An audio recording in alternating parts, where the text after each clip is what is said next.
নমস্কার। আজকের আমি বানাবো ধুঁদুলের ঝাল। যে ধুঁদুল বা ধন্দুল অনেকে অনেক কিছু বলে, এই যে ধুঁদুল। একটু তার সঙ্গে নিয়েছি সাদা সর্ষে আর তিল, আর দুটো পেঁয়াজ আর লঙ্কা। তো পরিমাণ যে যেমন পরিমাণ লঙ্কা খায় ততটা লঙ্কা। ধুঁদুলটা আমার কাটা হয়ে গেছে, এরকম ছোটো ছোটো করে কাটবো।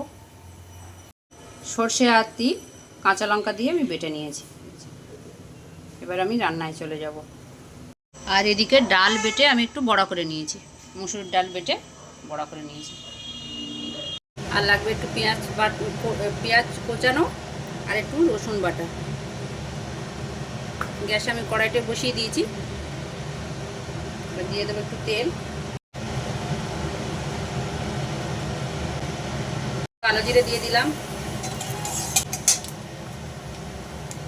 একটু পেঁয়াজ কোচানো দিয়ে দিলাম,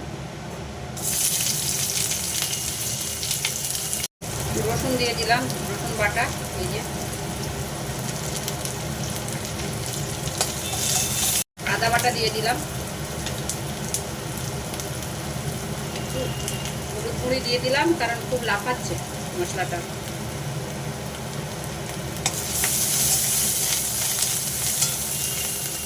একটু জল দিয়ে দিলাম,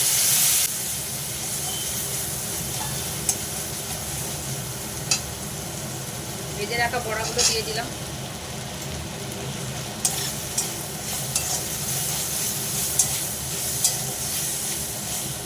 এবার দিয়ে দেবো ধুঁদুলগুলো।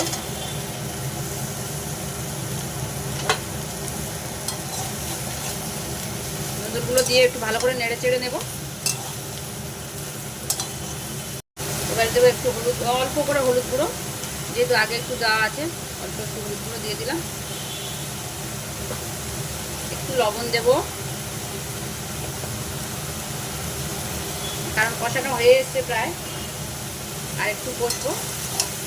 লবণটা পরে দিলে হতো, হয়তো জল উঠবে। এইবারে একটু ঢেকে দেব। 3টে কাঁচা লঙ্কা দিয়ে দিলাম, দিয়ে আবার একটু ঢেকে দিলাম। ঢাকাটা আমি খুলবো।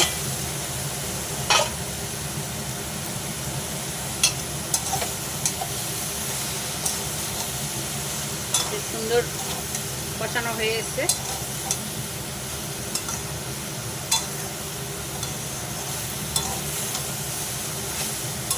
আর 2 মিনিট আমি কষে নেবো এইভাবে। এবার দিয়ে দিলাম একটু লঙ্কা বাটা। লঙ্কাটা একেবারে ঝাল নেই, তিতো।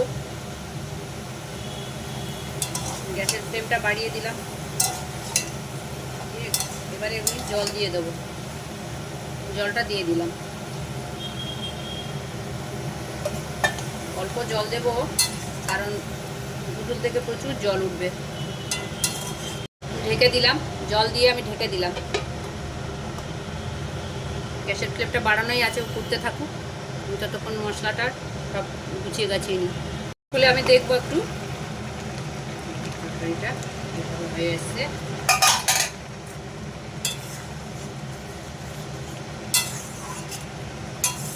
যেহেতু ধুঁদুলের ঝাল একটু ভালোই ঝাল হয়েছে, এই যে আর একটু গামাখা গামাখা হবে।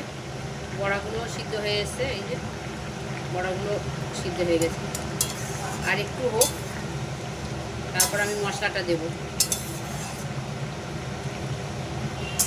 আর একটু ঢাকা থাক। ঢাকা খুললাম।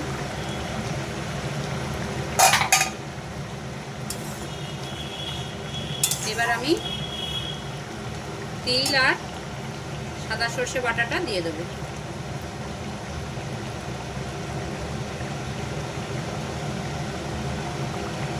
সঙ্গে একটা কাঁচা লঙ্কা বেটে দিয়েছিলাম, লঙ্কাটা ঝাল নেই বলে। দিয়ে 5 মিনিট একটু ফুটবে। এই তো কাঁচা লঙ্কাগুলো একদম চোখ বের করে রয়েছে। তরকারি নামিয়ে দেবো, হয়ে গেছে।